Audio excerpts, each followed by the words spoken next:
तो भाई आज बात करेंगे ये जो किताब है डांस ऑफ द बी। बहुत लोग तो इसको पढ़ भी चुके होंगे, पर जिन्होंने नहीं पढ़ी तो डांस ऑफ द बी का चैप्टर 1 इसमें क्या है मैं ब्रीफली आपको बताना चाहूँगा। क्योंकि बहुत लोगों ने रिक्वेस्ट की कि ये अंग्रेजी तो अभी हम नहीं पढ़ पाएँगे, पर इसमें है क्या? अ, या क्यूरियोसिटी के लिए जो खरीदना चाहते हैं लेकिन जानना भी चाहते हैं कि इसमें है क्या? तो ये चैप्टर 1 है इसका जो किताब का इंट्रोडक्शन पर तो हमने बात की थी, पर ये चैप्टर 1 है ब्रेन, माइंड एंड यूनिवर्स। तो इस चैप्टर में भई एक ऐसा चित्र है जिसके बारे में मैं थोड़ा-सा आपको बताना चाहूँगा, ये वाला चित्र। तो इसमें इतने से ऊपर देखिए, नीचे वाले चित्र का क्या मतलब है ये अभी हम इसमें नहीं जाएँगे। पर ये जो है, ये गहरा नीला, ये है हमारा ब्रेन और इसमें लेयर्स जैसी दिखाई गई हैं, ये बताने के लिए कि ब्रेन में बहुत प्रकार की मेमोरीज़ हो सकती हैं। ना केवल इंडिविजुअल मेमोरी, बल्कि इसमें pre human memory, racial memories भी हो सकती हैं, इसलिए अलग-अलग ये बैंड बनाए हुए हैं। और ये जो सबसे ऊपर जो ज़रा ये मोटा-सा बैंड है, ये है रैशनैलिटी। रैशनैलिटी का मतलब इंसान की तर्क शक्ति, जिससे ज्ञान-विज्ञान पैदा हुआ। अ, और इसी से अहंकार भी रिलेटेड है। जितना भी ज्ञान का संग्रह हमने किया अभी तक, ज्ञान प्राप्त किया तरह-तरह के एक्सप्लोरेशन से, एक्सपेरिमेंट से, तो उस सब का टूल ये है हमारे पास रैशनैलिटी। अब रैशनैलिटी के पार माइंड का क्षेत्र आ गया। ये जो मैंने ये हल्का नीला जो रंग किया है और माइंड की सबसे पीछे की लाइन मैंने ऐसे बनाई है डॉटेड, ये बताने के लिए कि माइंड की कोई सीमा नहीं है, वो ओपन है और इसीलिए रंग इस डॉटेड लाइन के बाद भी है। मतलब माइंड अनंत है, इन्फिनिट है। इसी को आप चाहो तो ब्रह्म कह लो, इसको अ, कई नामों से बुलाया जा सकता है।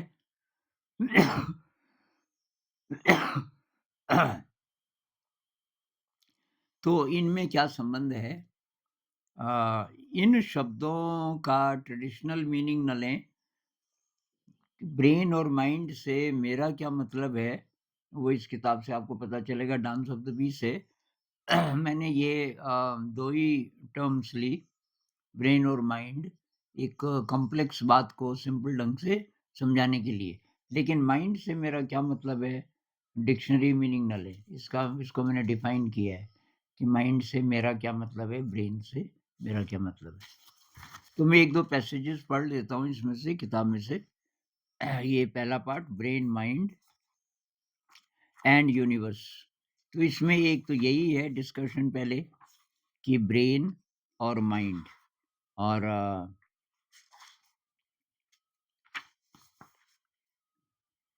जिसको हम अध्यात्म कहते हैं, हालाँकि इन टर्म्स का इसमें उपयोग नहीं किया गया है इस किताब में। मैंने साइंटिफिक टर्म्स ज़्यादा यूज़ की, लेकिन जिसको हम अध्यात्म बोलते हैं, वो तब शुरू होगा जब हमारी रैशनैलिटी, हमारी तर्क शक्ति कुछ ऐसे सवाल पूछना शुरू करेगी कि मैं कौन हूँ? मैं कहाँ से आया? क्या पुनर्जन्म होता है? मृत्यु के बाद क्या होता है? ये ब्रह्मांड कहाँ तक है? ये जीवन की शुरुआत कैसे हुई होगी? ऐसे गहरे प्रश्न जब हमारी तर्क शक्ति पूछने लगे, तो हमारी धीरे-धीरे यात्रा माइंड की तरफ संभव हो सकती है। और जिसको हम मिस्टिकल एक्सपीरियंस कहते हैं, या कह लो डिवाइन एक्सपीरियंस। तो उसके बारे में भी थोड़ा इसमें है, हालाँकि डिवाइन शब्द का इस्तेमाल नहीं किया गया है, कि जब रैशनैलिटी चुप हो जाए, सरेंडर कर दे, तो तब ये जो माइंड है, माइंड ब्रेन के इलाके में जब आने लगे। खैर विस्तार से तो किताब में ही है इसके बारे में।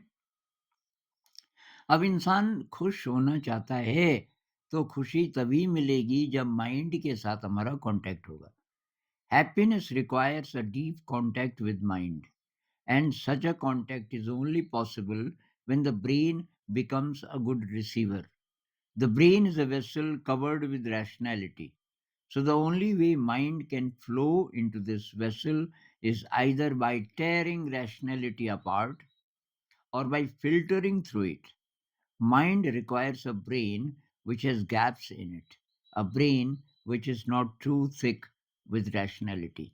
तो माइंड जब ब्रेन में फ्लो करने लगे, मतलब ब्रेन एक ऐसा पात्र है जिसपे जो कवर्ड है, ऊपर कवर है। अगर वो कवर में थोड़ा-सा कुछ छेद हो मान लीजिए, जैसे चाय की छलनी में होते हैं जिसमें से कि कोई चीज़ पास हो स एनर्जी पास हो सके, तो तब माइंड ब्रेन के साथ कॉन्टैक्ट कर सकता है। इसको विस्तार से किताब में ही समझाया गया है। और ज़िंदगी कैसे शुरू हुई होगी? तो इसमें बोला गया है कि 2 तरीके से आप देख सकते हो। एक तो ये कि मैटर, और तब उसमें प्राण आया वगैरह-वगैरह, जो अभी डार्विन वगैरह की थ्योरी है, या पॉपुलर थ्योरी शायद यही है। लेकिन इसमें ये बोला गया कि मिस्टिक्स इस थ्योरी को नहीं मानते। मिस्टिक्स कहते हैं कि माइंड प्राइमरी है। माइंड कह लो, कॉस्मिक कॉन्शियसनेस कह लो, परमात्मा कह लो, ब्रह्म कह लो, वो है प्राइमरी रियलिटी, और उसका एक्सप्रेशन है ये सब कुछ। तो इस बारे में थोड़ा-सा लिखा गया है।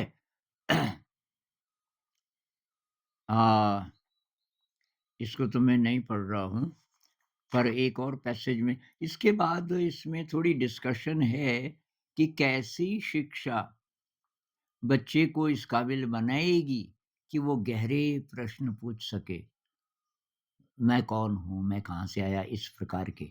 तो फिर किस उम्र में कैसा-कैसा बच्चे को परिवेश मिलना चाहिए, ताकि उसका ब्रेन जब तक वो एडल्ट होता है, 17-18 साल का होता है, उसका ब्रेन इतना डेवलप्ड हो जाए कि वो गहरे प्रश्न पूछ सके। तो इसमें ये बोला गया है कि बचपन अगर प्रकृति के साथ गुज़रे बच्चे का, तो उसके ब्रेन के डेवलपमेंट के लिए बहुत ही अच्छा है। Fortunate are those children whose days and nights are not caged up in brick walls, whose ears are not bombarded with machine sounds, nor eyes flooded with electronic images, who can walk and frolic barefoot on the bare earth, who can play with water, sand, mud, trees, who can see the immense sky with its changing colors, clouds, stars, rain, sunshine, who can feel the seasons, warm, cold, dry, wet air, who can watch trees now bare, now green with new leaves, now heavy with ripening fruit, who can see, hear, taste, touch, smell nature, and feel that the universe is a friend, the primordial friend. मतलब सारी इंद्रियां जिसकी प्रकृति से जुड़ जाए, तो फिर उसका डेवलपमेंट बहुत ही अच्छा होगा। अब जो शहर में रह रहे हैं वो बोलेंगे हम अपने बच्चों को वैसा तो परिवेश नहीं है। कोई बात नहीं, कोई पार्क होगा आस-पास, जहाँ तक हो सके रोज़ प्रकृति से कुछ न कुछ बच्चे का कॉन्टैक्ट हो, तो वो उसके ब्रेन के लिए अच्छा है। कुछ पौधे शायद आप घर में भी उगा सकते हैं, छोटे-छोटे फूल उगाएँगे, तो उसपे तितली आएगी, भँवरा आएगा, तो थोड़ा न थोड़ा नेचर से जुड़ाव हो सकता है। अब इसमें फिर ये बात है कि धीरे, धीरे, धीरे ब्रेन डल हो जाता है इंसान का, जब तक वो एडल्ट होता है, जब तक वो पढ़ाई-लिखाई करता है, कॉम्पिटिटिव एग्ज़ाम वगैरह करता है या जो भी करता है, उसका ब्रेन डल हो चुका होता है। ये एक रिसर्च नासा में भी हुई थी, जब उन्होंने चाँद पे रॉकेट भेजा था, उसके पीछे जो वैज्ञानिक था, उसको जिज्ञासा हुई कि क्रिएटिविटी का लेवल एडल्ट में बच्चे में कितना होता होगा और एडल्ट में कितना? बच्चे में पाया गया 98%, 98% of the brain is creative बच्चे का। और तब पता चला 25 साल होते-होते 2 ही प्रतिशत क्रिएटिव रह जाता है, बाकी डल हो गया। क्योंकि ज़्यादातर इंसान डल हो गए, चाहे वो कितने शिक्षित हैं, चाहे कॉम्पिटिटिव एग्ज़ाम क्रैक कर दिया, लेकिन एक्चुअली फिर भी डल हैं क्योंकि डीप क्वेश्चन्स अगर वो नहीं पूछते तो डल है। तो क्योंकि इंसान डल है इसलिए हमारे सिस्टम्स चल रहे हैं, क्योंकि सवाल उठाना ही वो उन्होंने नहीं सीखा। सवाल ही नहीं उठाते। कि ये जिस तरीके से इंडस्ट्री चल रही है, क्या यही ज़रूरी है? और तरीके नहीं हो सकते? जिस तरीके की अभी साइंस है, जिस तरीके के जॉब्स हैं, सुबह 1.5 घंटा बस में, शाम को फिर वापस बस में, दिन भर वो बोरिंग काम, क्या ये यही है तरीका? और भी उस ऐसे सवाल ही नहीं पूछते। लेकिन किसी-किसी के साथ ऐसा होता है कि वो डल नहीं बना पाता अपने को। बचपन की जो जिज्ञासा है, वो उसकी मरी नहीं किसी कारण से। तो इसमें लिखा है those who fail to keep the brain dull whose brain asks questions have got to be discontented, maladjusted, restless and sick. ऐसे लोग जिनका दिमाग डल नहीं हो पाया वो असंतुष्ट हैं, वो फिट नहीं हो पाते कहीं, वो रेस्टलेस हैं, वो बीमार हो गए क्योंकि नहीं हो पा रहे हो एडजस्ट दुनिया के साथ। They are now incapable of staying healthy at the sub human level, क्योंकि हेल्थ का कॉन्सेप्ट यहाँ ये है कि थोड़ा-सा इंसान से नीचे गिर जाओ, जानवर की तरफ चले जाओ, तब आप हेल्दी रह सकते हो। जानवर के लेवल पे हेल्दी। तो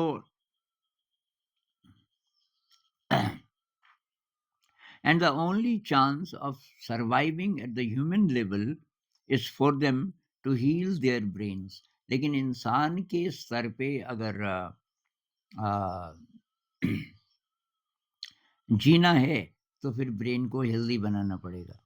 this healing requires a major change, लेकिन मतलब हील करना पड़ेगा अपने को, ब्रेन को दोबारा से सही करना पड़ेगा। जो लोग डल हैं, अगर उनमें थोड़ा बहुत कुछ बचा है, सही दिशा में जाना चाहते हैं, तो फिर उनको हीलिंग करनी पड़ेगी।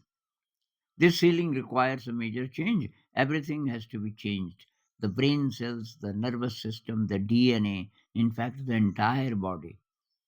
Learning to stay healthy at the human level is a tremendous task. अब मनुष्य की तरह जीना आसान नहीं है, बहुत मुश्किल है। तो ये भाई इसका चैप्टर 1 है और इसको आप पढ़ लीजिए। और जो लोग ये इसको मँगाना चाहें किताब को, तो भई जीपे करना और उसका अभी डिस्क्रिप्शन में नंबर लिख देंगे, बल्कि मैं एक वीडियो का लिंक आपको दे सकता हूँ, या तो ये नंबर लिख देंगे कि जीपे करना है और मेरे ईमेल पे अपना एड्रेस भेज दीजिए और जीपे किया है तो उसकी रिसीट भेज दीजिए। पिन कोड ज़रूर लिखना, फ़ोन नंबर ज़रूर लिखना। तो तो ये है इसका चैप्टर 1। नमस्कार।